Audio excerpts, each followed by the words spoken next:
Mon cœur reste fidèle à ma Sologne, à ses marais, ses bois, ses couchers de soleil, sa brume et ses automnes étrangement prenants. J'irai vivre chez moi dans une maison toute simple. Je me livrerai au plaisir du jardinage. Je ferai de longues promenades avec mes chiens. Et je pourrai vivre uniquement pour celui que j'aime. Une chaumière et un cœur, tels sont mes rêves.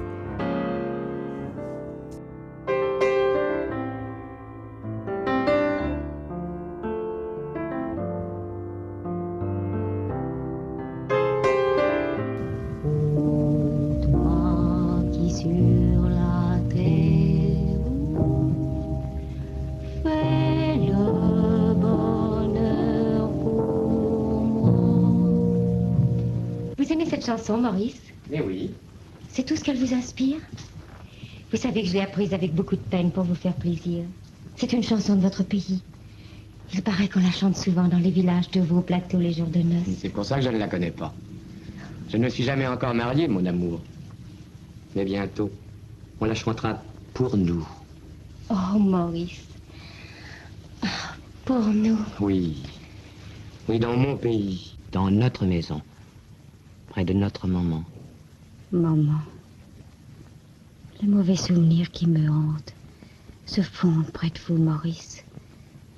Près de vous seulement, je ne suis plus seule. Hélène, restez ici. Restez chez nous. Ne nous abandonnez plus. Dites-moi, en toute franchise, n'avez-vous pas quelque appréhension de cet inconnu que je suis pour vous? J'aime tout de cet inconnu. Tout ce que je ne connais pas, tout ce que je connais, tout ce que je devine. Mais Maurice, si j'étais différente de ce que vous imaginez, si j'étais une autre... J'aimerais cet autre. Puis moi aussi, après tout, je suis peut-être un autre que vous ne soupçonnez pas. Eh bien, ces deux êtres que nous ignorons, s'ils existent, s'aiment comme nous nous aimons. Oh Maurice, ne plaisantez pas. Hélène. J'ai tant besoin que vous sachiez tout de moi. Madeleine Sologne, quel est le film, à votre avis, le plus apprécié des spectateurs? Oh, je pense que c'est l'éternel retour. Mes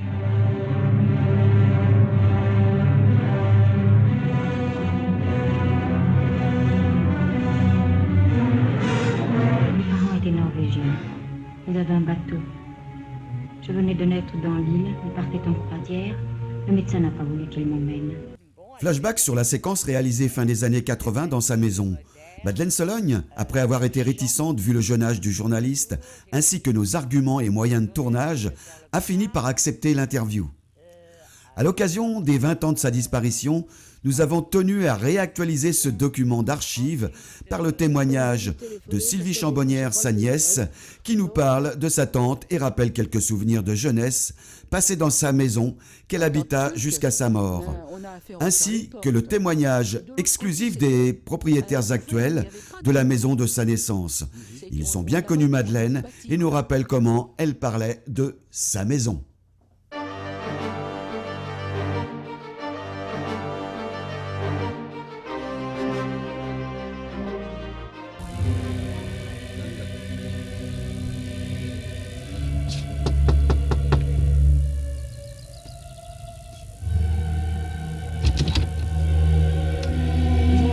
Xavier, qu'est-ce que tu viens faire ici? Je viens pour vous interviewer.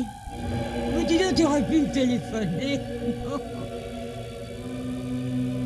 Mais c'est un piège, non? Bon, bah, j'ai compris.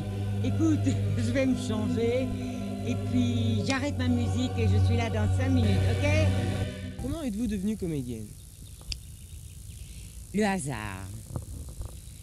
J'étais modiste. J'avais une maison de mode. Et j'avais de très jolies clientes. Et dont Colette de Jouvenel, la fille de la grande Colette, qui me dit: oh Madeleine, il y a un grand peintre qui voudrait faire votre portrait. Est-ce que vous accepteriez? Oui, bien sûr. Et je fais la connaissance de ce peintre. Et au bout de quelque temps, il me dit: mais qu'est-ce que c'est que ce métier de modiste? Tu devrais faire du théâtre, du cinéma, etc. Je dis, mais je ne sais rien, absolument rien.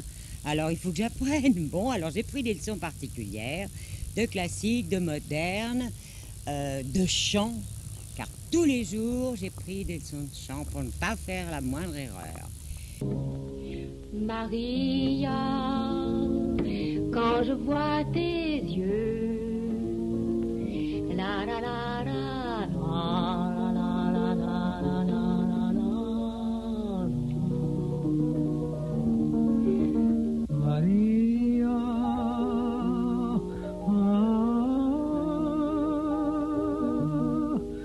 la la la la.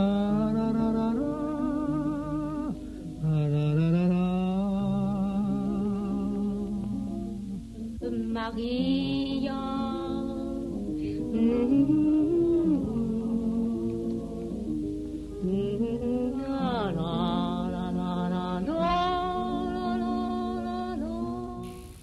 Et puis j'ai joué une pièce. Dans cette pièce se trouvait un metteur en scène. Et ce metteur en scène m'a engagé tout de suite pour jouer le rôle d'une gitane. Moi en gitane, bien sûr. Bon. Et puis ça a été le téléphone arabe, et ça n'a pas arrêté jusqu'en 50. tu ne peux pas partir. Tu serais près de moi, mais ta pensée serait ailleurs. Et ça, ce serait plus affreux que tout. Je ne pourrais pas le supporter. Un voyage avec toi. Je ne l'ai jamais autant désiré. Quand tu chantes, souvent je ferme les yeux. Je nous vois tous les deux seuls, sur une route pleine de lumière. Devant nous la plaine, de longs peupliers qui bougent dans le vent. Et le ciel. Mais je ne peux plus le faire, ce rêve. J'ai que mon amour pour tout bagage. C'est trop lourd pour moi. Donc cette maison a été construite alors que je devais avoir à peu près 17 ans, puisque c'est la seconde maison de Madeleine sur la Ferté. La première étant celle de mon grand-père.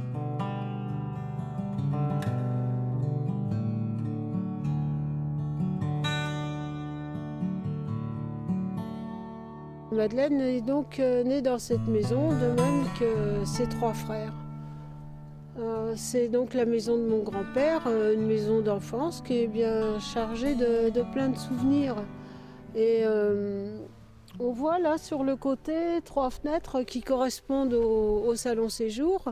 Au milieu de ces 2 fenêtres là, il y avait une grande cheminée avec de chaque côté 2 petits coffres. Et sur un de ces petits coffres, un électrophone où ma tante écoutait beaucoup de musique classique. Principalement de la musique classique. Elle écoutait peu de chansons, mais à une époque, elle écoutait beaucoup les Platters avec Only You, ça passait presque en boucle. Only you can make all this world seem Elle écoutait aussi Montand et Reggiani, qu'elle aimait beaucoup. Et par contre, j'ai essayé de lui faire aimer Georges Brassens, mais à mon grand désespoir, j'y suis jamais arrivée. Mais bon, ça tant pis. Je regrette, mais c'est comme ça. Quels sont vos chanteurs préférés? Je pense que le plus grand, c'est Brel. Il y a Montand, il y a Brassens, Trenet, Sardou, Becco. La chanson, moi, j'aime d'abord un texte, un beau texte et une belle mélodie. J'aime le temps des cerises. La petite chansonnette, ça n'est pas péjoratif, mais je n'aime pas la chansonnette. C'est toujours je viens, gna gna gna gna gna gna, etc. Il n'y a rien, il n'y a pas de texte, il n'y a pas de musique. Y a rien. Montand, Brel, quand il joue Amsterdam. Dans le port d'Amsterdam, il y a des marins qui dansent en se frottant la panse sur la panse des femmes. Ils tournent, ils dansent comme des soleils crachés dans le son des chiens. bah, c'était une tati géniale. Elle me racontait plein d'histoires, mais par contre, pas d'histoires relatives à sa vie d'artiste. Ça, on n'en discutait pas à la maison. Bon, c'est sûrement dommage. Et moi, j'ai pas trop eu la curiosité de lui poser des questions par rapport à tous ces films. Ma tante, pour moi, c'était pas la comédienne, c'était ma tante. Tout simplement, comme chaque enfant a une tati. Et puis voilà. Bon, c'est vrai que, par contre, elle m'emmenait à des inaugurations ou des choses comme ça. Plus tard, quand j'étais plus grande, elle bénéficiait d'entrer à Bobino sur des générales. Et comme elle n'avait pas trop envie de sortir pour aller voir des chanteurs, elle me donnait les entrées, ce qui m'a donné beaucoup d'occasions de voir plein de monde. Mais par contre, quand Serge Reggiani est passé à Bobino et les Compagnons de la Chanson, là par contre, elle s'est déplacée parce qu'elle les appréciait beaucoup et elle les connaissait. Donc là, elle était venue avec moi. Mais sinon, c'était rare. Non, mon père et ma tante, c'était les 5 doigts de la main. Ils avaient que 18 mois d'écart. Ils étaient très, très liés. À tel point que mon père, qui est décédé 2 ans avant ma tante, a été à tel manque pour Tati qu'elle n'a plus éprouvé le besoin de vivre au départ de son frère. Tellement elle a été frappée par, profondément meurtrie par le décès de son petit frère. Elle disait « j'ai plus rien » quand papa n'était plus là. Alors un souvenir assez curieux par rapport à la verrière qui est là-haut. Cette verrière donne dans la cage d'escalier. Et quand j'étais petite, comme beaucoup d'enfants, j'avais peur de l'orage.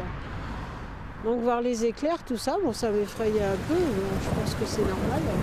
Donc je me rappelle que plusieurs soirs d'orage, ma tante me prenait par la main, elle m'emmenait dans l'escalier devant la verrière, on s'asseyait toutes les deux.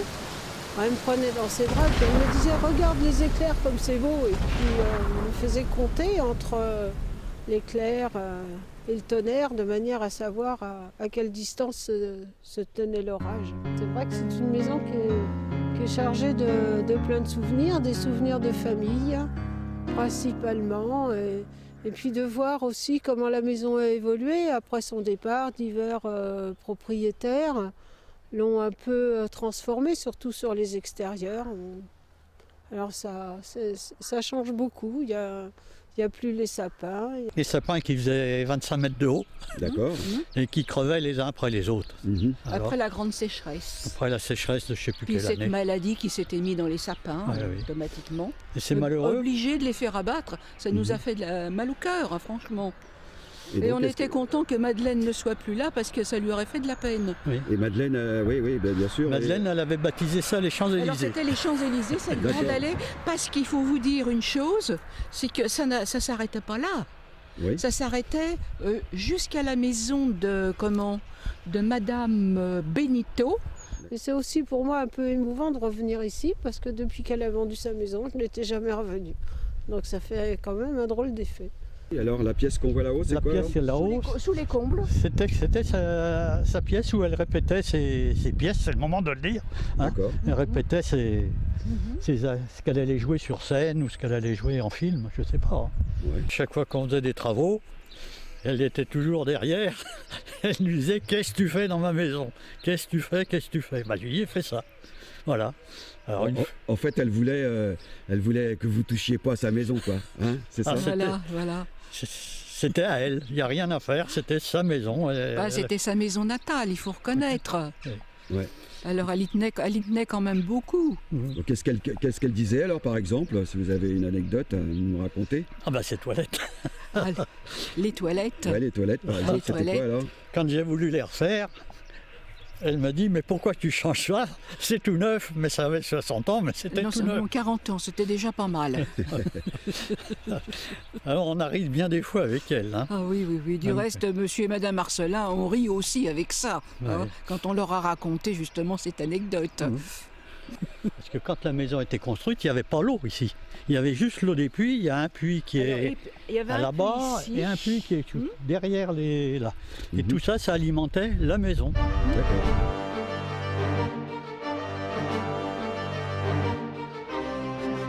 pouvez-vous nous dire où se trouve la chambre de Madeleine Sologne quand elle était jeune alors? Voilà, alors c'est très simple. Au premier étage, juste en angle, la fenêtre de droite et la fenêtre de gauche. Moi, les parents de mes amis disaient « Ah oui, Madeleine Sologne, on se coiffait comme elle quand on était gosse, enfin ado. » Moi, voilà. Elle était concentrée quand elle se maquillait et tout. C'est vrai qu'elle était concentrée, elle se préparait à son rôle et elle était concentrée, c'est ça. Et puis bon, après, quand la représentation était finie, ils allaient manger tous ensemble. Bon, c'était cool.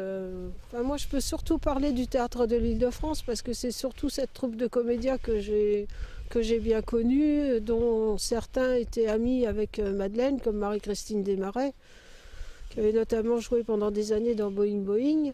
Bon, Marie-Christine, c'est peut-être la seule, en gros, qui a été souvent à la maison. Sinon, elle était amie aussi avec Renée Lebas, la chanteuse, qu'on a vue assez souvent.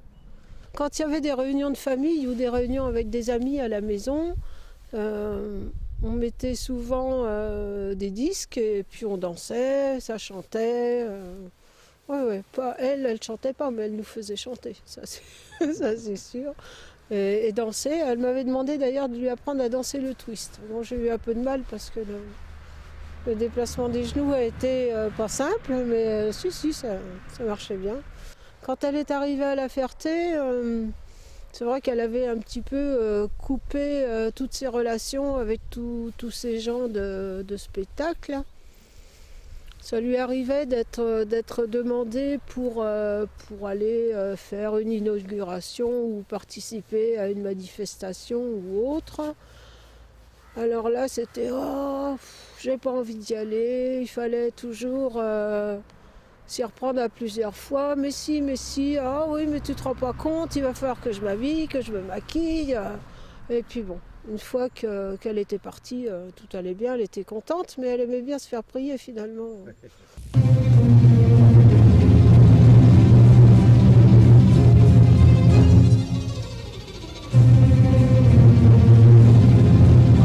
Quel a été votre premier film?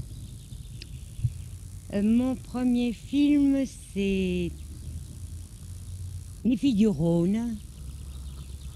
Les Filles du Rhône. Après, je suis allée en Italie, tourner un film, Le Père Le Bonnard, avec Pierre Brasseur, avec une très belle distribution. Ah, che bella cosa la scienza. Oh sì, bellissima, ma così si dice. Oh, siete insopportabile. Come mi dà i nervi quell'aria di superiorità con la quale trattate le donne. Io? Sì, voi. Oh, sì, insomma, gli uomini. Ah, beh. Credete che noi non possiamo fare i medici o gli avvocati come voi? E perché no? Anche i generali. È proprio quello che sono venuta a dirvi. Volete diventare generale? Oh, voi mi prendete sempre in giro. Ma no, via, non arrabbiatevi. E ditemi cosa c'è in quella bella testolina. Oh, che ne so io. Ensuite, j'ai tourné Raphaël Le Tatoué. Tu connais pas, t'es trop jeune. Raphaël Le Tatoué avec Fernandel. Vous avez un très très charmant rôle. Alors ça ne vous a pas suffi de faire d'idiot hier soir pendant 24 heures. Vous avez abandonné votre poste la nuit. Ah, bon, vous aussi, mais je vous assure, je n'ai pas quitté l'usine. Oui, le patron m'a raconté. Votre frère, ça ne tient pas debout, ça. Et pourquoi que j'aurais pas de frère? Je saurais. Vous avez pas de frère, vous? Si. Ben, vous voyez, je le savais pas. Mais qu'est-ce qu'il fait, votre frère? Il travaille, comme moi. Il est capable de tenir un volant? Comme moi, tout à fait comme moi. Et ça arrive souvent qu'on vous prenne l'un pour l'autre? Oh, très souvent, oui.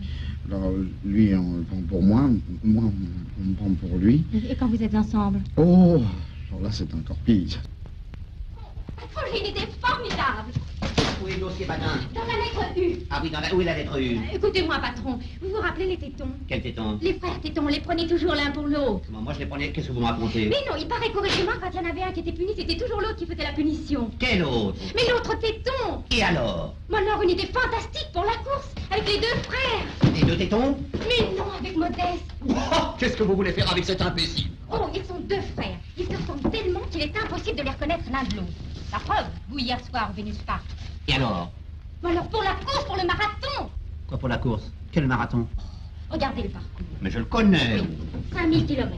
2 fois ce circuit de 2500 km. Et alors? Ce qui est dur, ça n'est pas de faire 5000 km, c'est de les faire tout seul, au volant d'une voiture. Mais évidemment, mais c'est le règlement. Un seul coureur, c'est une course d'endurance. Mais si vous aviez 2 coureurs, patron. Eh bien, je serais mis hors de course. Non, mais 2 coureurs qui ne feraient qu'un seul. Enfin, le public ferait bien la qu'un. Il y en aurait 2. Modeste et son frère. Modeste et son... Oh, c'est formidable. Et pendant ce temps-là, les autres se crèveraient sur leur voiture. Oui, oui. Oh. Et leur coureur serait toujours frais et dispo. Toujours frais et dispo. Thomas Roger Drapeau. Oh, où est-il? Où sont-ils? Modeste. Par ici, par ici. Vous ne savez pas comment on l'appelait quand il était petit, je vous demande son nom. Vous l'abrutissez, patron. Oui, patron, c'est vrai, vous m'abrutissez. Oui, oui, vous lui faites peur. Enfin, comment s'appelle votre frère? Raphaël. Oui, c'est ça. Vous voyez, patron, il suffit de lui parler gentiment. Il suffit de... Vous avez de bons souvenirs de Fernandel? Oh oui, très bon.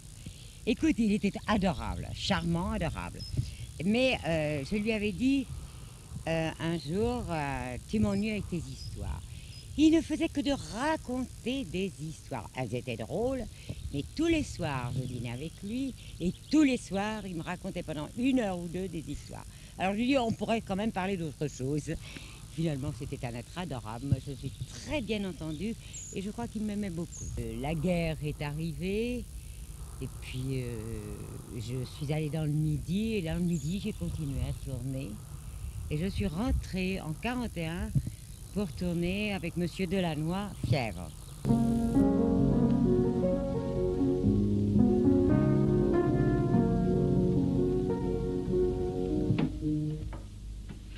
Oh, c'est toi. Tu rentres bientôt. Tu vois, on peut jouer. Notre chanson. Oui. Tu ne t'es pas couché? Si, mais je ne dormais pas alors. Je me suis levée. Comme tu es pâle, Maria. Oh, c'est cette lampe. Tu vas voir, quand tout est allumé. Reste. Tu as l'air souffrante. Qu'y a-t-il? Rien. Si. Cet après-midi, j'ai eu un petit malaise. Justement, le docteur sort d'ici. Tu ne l'as pas rencontré?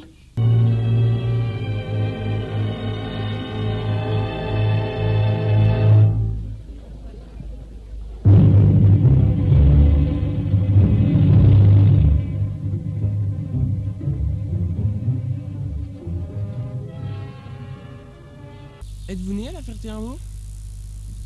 Oui, je suis née ici et ma maison donne juste en face de la mienne. Et nous sommes d'une vieille, très vieille famille solognote. Pouvez-vous nous parler de La Ferté-Raymond durant votre enfance? Ah, ça fait loin ça, hein. Faut que je réfléchisse un peu. Mon enfant, je suis donc née à La Ferté. J'y suis restée jusqu'à l'âge de 5 ans. Et puis, je suis allée à l'école, à La Ferté, je suis allée à la communale, et puis chez les sœurs, il y avait les sœurs. Et alors, il y a une histoire que je vais vous raconter, c'est que le charcutier devait tuer un cochon. Et moi, je voulais savoir comment on tuait un cochon. Alors, j'ai sauté le mur de l'école, et je suis allée voir chez le père Chenot, comme on l'appelait, et je suis allée voir tuer le cochon. Ce qui fait qu'à la fin de l'année, j'ai eu le prix de désertion. Vous savez que notre route là, la route de Chartres, était ensablée, puis il y avait beaucoup de chevaux. Alors mon père nous demandait tous les matins d'aller chercher le crottin de cheval. Alors on partait avec la brouette, avec mon petit frère, et puis on faisait toute la route, comme ça on faisait des kilomètres.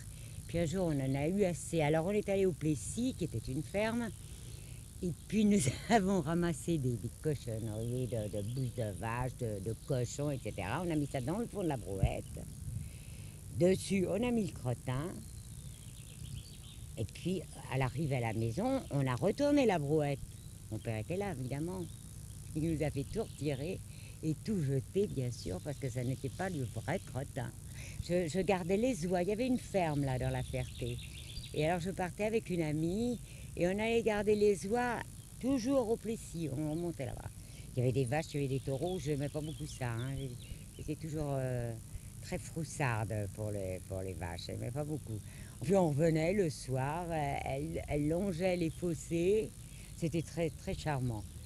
La Sauldre était très belle à ce moment-là, et elle était même dangereuse. Il y avait les vannes, c'était merveilleux, et je suis navrée qu'on n'ait pas pu restaurer ces vannes et les garder, parce que c'était vraiment très beau. Puis alors on voyait le dos du château, qui est très beau, que je préfère à la façade. Et on était bien, on était bien. On prenait des leçons de piano le matin, on prenait des leçons de calcul et de français l'après-midi, avec la grand-mère Schaeffer. Et puis on se baladait l'après-midi, on avait le droit jusqu'à 7h. À 7h, il fallait rentrer. Il y avait un vrai garde champêtre. Je vais vous dire pourquoi je dis vrai. C'est parce qu'il avait son tambour.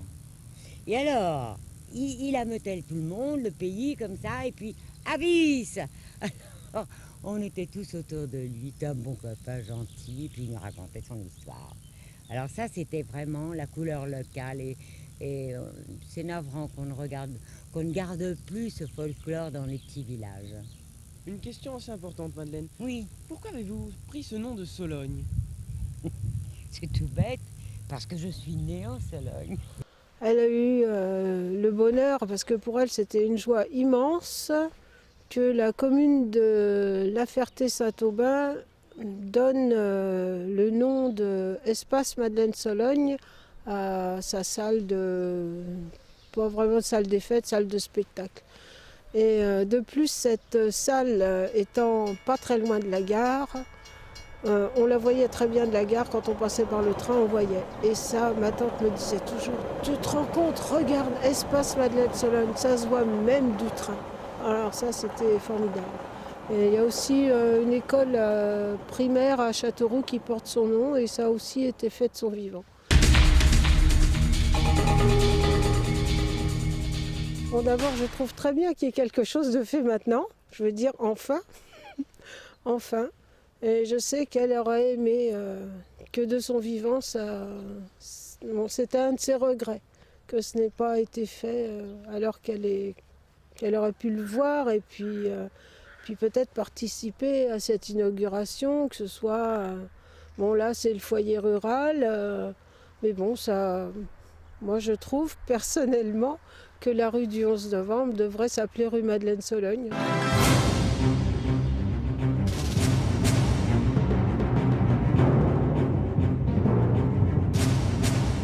Mais bon, c'est ce qui est fait maintenant et c'est très bien et je tiens à remercier toutes les personnes qui apportent leur contribution à cette manifestation. Je sais que c'est beaucoup de travail et je tenais à les en remercier. Je crois Madeleine, elle fumait des cigarettes, non?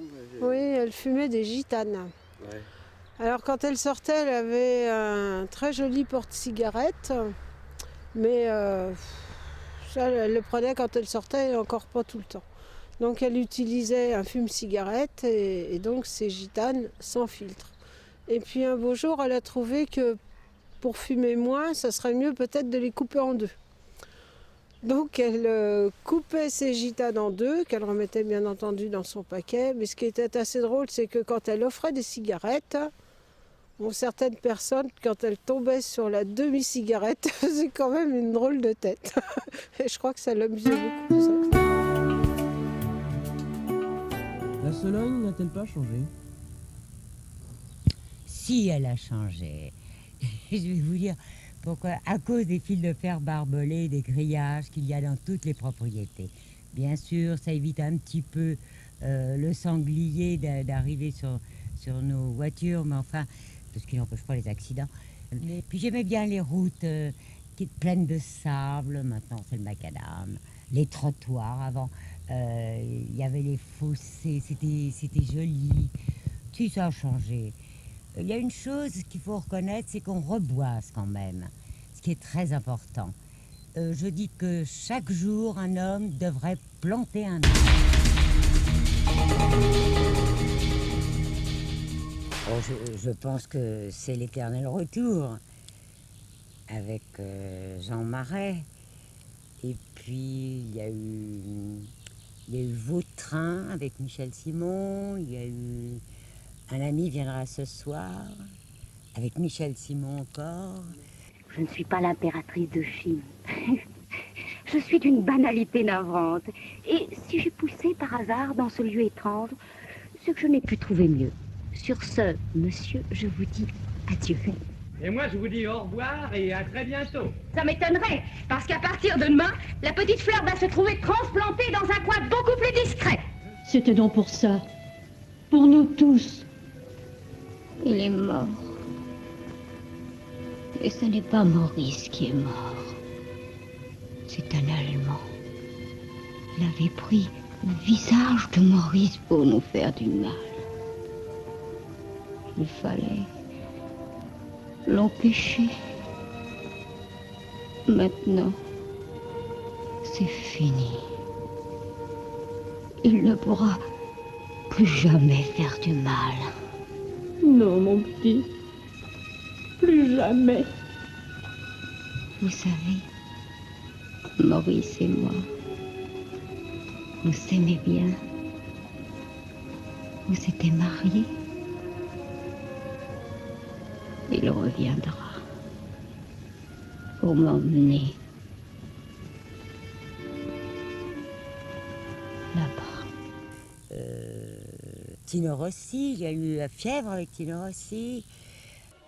Tu ne peux pas refuser. Le directeur de l'Opéra de Vienne qui t'invite. Mais non, je t'assure, je n'ai rien.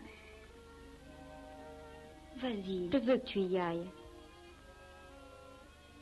Je dormirai ce soir quand tu rentreras. Le monde tremblera avec Claude Dauphin. Et puis le dernier c'était avec Georges Marchal. Ça s'appelait La figure de proue. Ça n'a pas été un très bon film, ça n'a pas eu de succès. Et là, je me suis dit, il faut que j'arrête. Je ne ferai plus qu'un film par an, avec une bonne histoire et un bon metteur en scène. Hein. Et quels sont vos acteurs préférés? Ah ben j'en ai beaucoup. Hein. Il n'y a pas une préférence, je vais dire si, il y en a une quand même. C'est Jean Marais. Parce que Jean Marais est un être extraordinaire. Moi, je suis jalouse de Jeannot parce que être doué comme il est, c'est vraiment assez rare. Il a fait une présentation de costumes. Je me souviens, j'étais avec Maurice Chevalier. C'était extraordinaire. Mon mari voulait tout acheter. C'était la perfection. Il a tous les dons. Bon, moi, j'aime la musique. La danse, je ne suis pas bien lancée. Alors là, chanter, j'ai su chanter. Maintenant, je suis incapable de dire une note. Je pense que nous avons certainement le plus beau métier. En dehors de chef d'orchestre et chirurgien.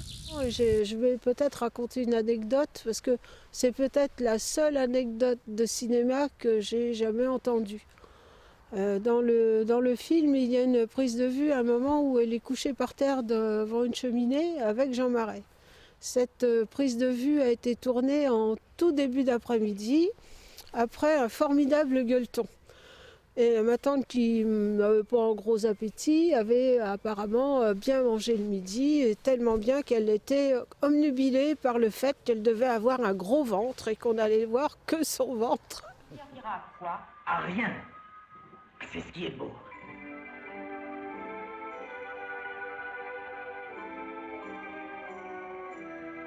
Je suis fou, je commence à croire. Sur les photos, les prises de vue, donc voilà.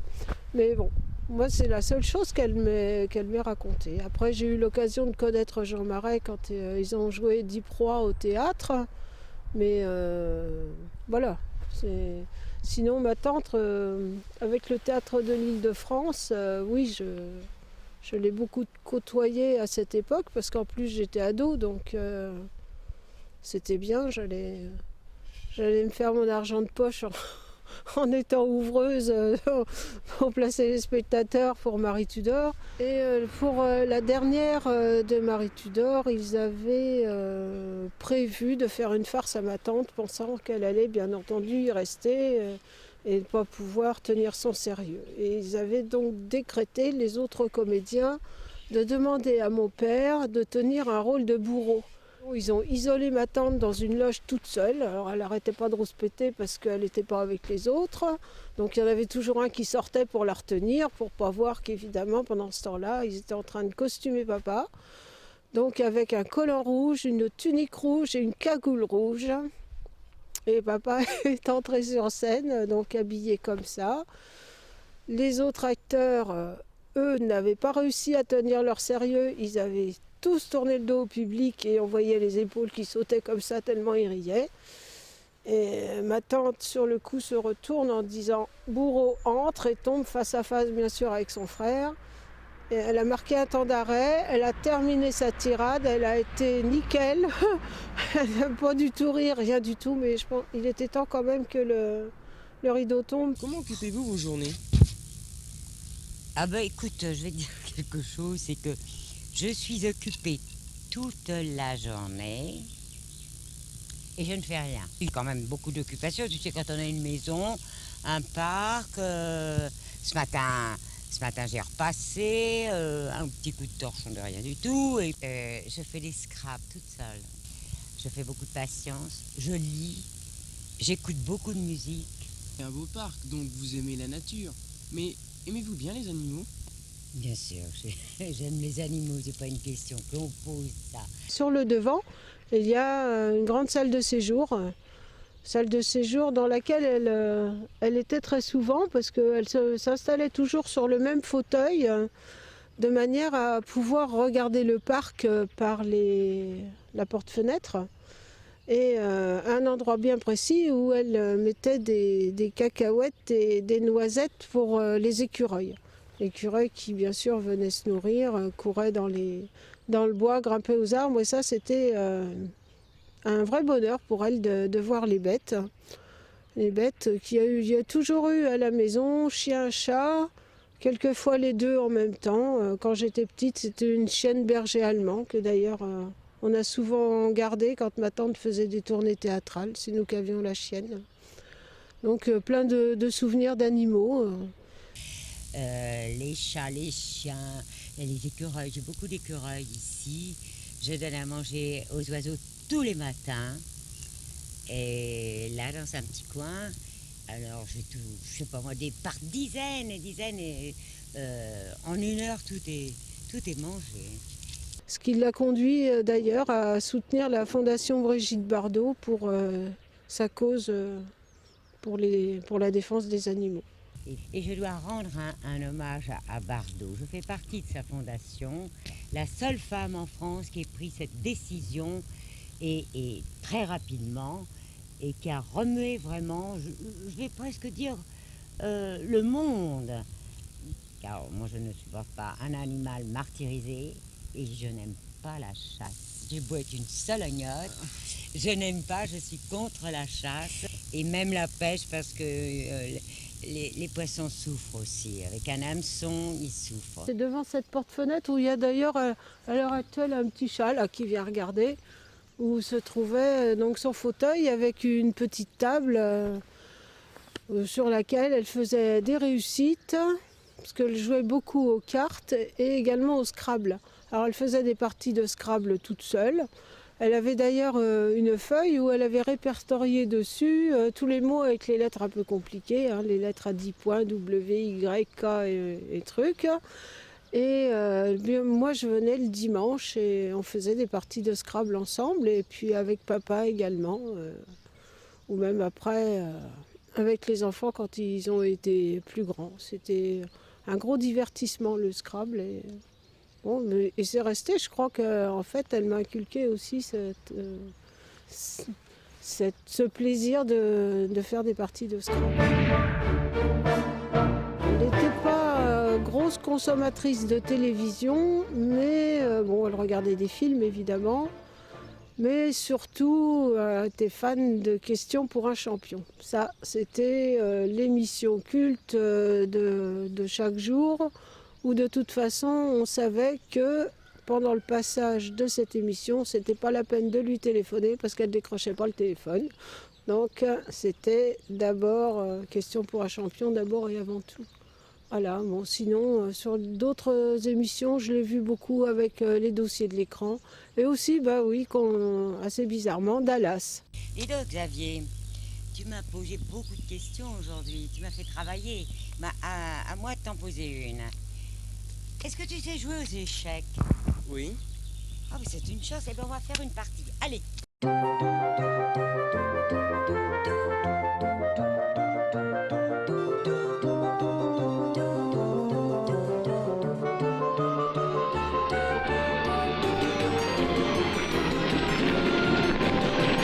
Que voulez-vous? Je voulais toucher votre main Ma main? Pourquoi? pour m'assurer que vous êtes une personne réelle. Lisette aussi est une vraie chèvre. Vous voulez toucher sa patte? Vous vous moquez de moi parce que je vous avais prise pour une fée. Oh, vous me reconnaissez pas? Non, je ne vous ai jamais vu. Oh, vous êtes venu à la foire et vous n'êtes pas allé au cirque? Vous êtes une artiste du cirque? Ah oui, Satanas et Angela. Et Angela, c'est vous? Ah oui. Qu'est-ce que vous faites? Rien, je me tiens immobile et mon partenaire lance des couteaux tout autour de moi. Des vrais couteaux? Ah oui. Et vous n'avez pas peur? Je ne les vois pas. Quoi? J'ai eu un accident à l'âge de 6 ans. Une chute de trapèze. Depuis, je ne vois plus. Lisette, c'est mon guide. Je suis désolé. Voulez-vous vous asseoir, maman? Si vous voulez.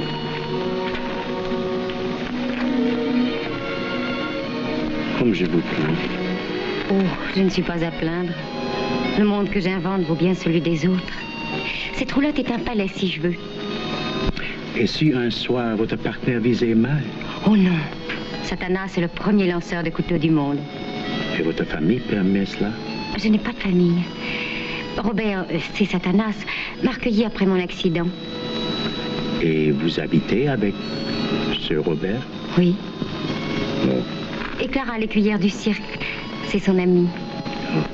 On dit qu'elle est très belle. Vous aussi, vous êtes très belle. Oh, pour moi, être beau ou laid, ça ne veut rien dire.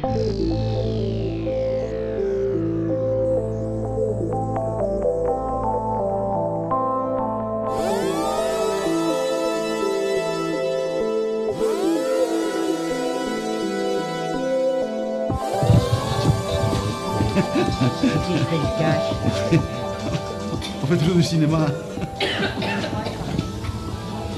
Bon, moi je vais boire un petit coup de rouge maintenant. Ben oui, voilà, c'est Qu'est-ce qui va un petit coup de rouge? Qui est-ce qui va servir Madeleine un petit peu de rouge? Alors, moi je vais bien un petit coup de rouge. Et les bars, oui. Ah non, non.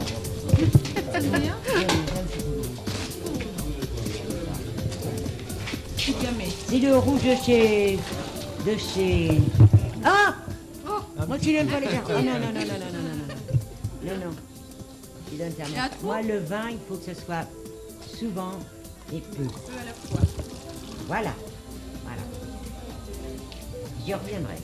À votre santé. Merci. À votre santé.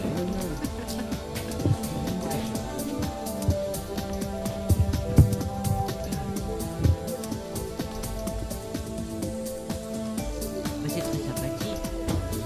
Ah, merci. Oh, ça c'est ravissant, tu vois, c'est moderne, mais ça fait rien. 8005, non, mais chérie, non, mais il se fiche de moi. Oh, ça, c'est ravissant. Ça, il est très joli, celui. Que pensez-vous de la modification de la place? Écoutez, pour l'instant, je ne peux rien dire. C'est pas beau avec les travaux, mais espérons que ça sera parfait. Déjà, je trouve que les trottoirs sont beaucoup trop hauts. Et puis, je ne sais pas comment on se rangera. Je veux attendre, on va voir. Pour l'instant, c'est pas beau, hein. Et puis, j'aimerais bien qu'on arrange le coin de ma route, là. Qu'on enlève l'échafaud. On sait ce que ça veut dire. Merci, je vous embrasse. Attendez, il y a encore une question. Et l'abattage des tilleuls, ça ne vous a rien fait? Ah ben, ça m'a crevé le cœur. Parce qu'on pouvait faire peut-être une route, les tailler, et puis faire un petit passage comme on fait dans le Midi quand il y a de beaux sapins, des beaux pins parasols. Je pense qu'on aurait pu le garder. Enfin, je crois que la boulangère est très contente alors, c'est le principal. Au revoir.